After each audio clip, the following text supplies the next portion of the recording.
یہ بڑے لوگ اکثر پریشان کیوں ہوتے ہیں پتہ ہے آپ کو؟ میں اکثر کہا کرتا ہوں کہ ہم بندگی چھوڑ کر خدائی کا کام کرتے ہیں، اس لیے ہم پریشان ہوتے ہیں۔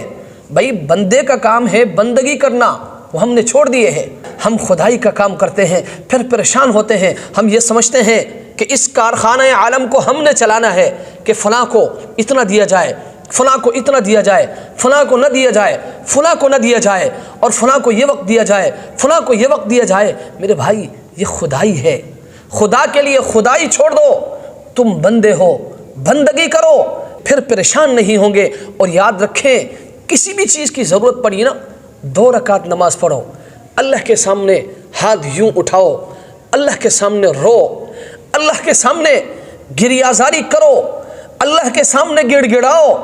رونے کے بعد، اللہ کے سامنے گریہ زاری کرنے کے بعد، اللہ کے سامنے گڑ گڑانے کے بعد پھر مطمئن ہو جاؤ۔ کیوں؟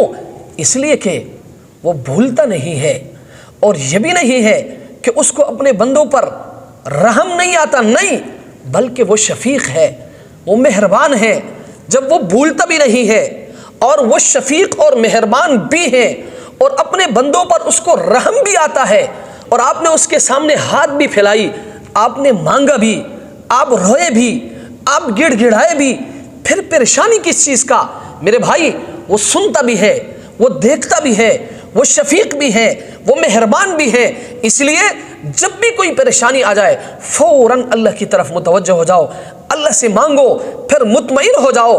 اللہ کی قسم وہ سنتا بھی ہے، اور وہ پریشانیوں کو دور بھی فرماتے ہیں، وہ مشکلات کو آسان بھی فرماتے ہیں۔ لیکن آپ کا کام ہے بندگی کرنا، خدائی نہیں، بندگی کرنا۔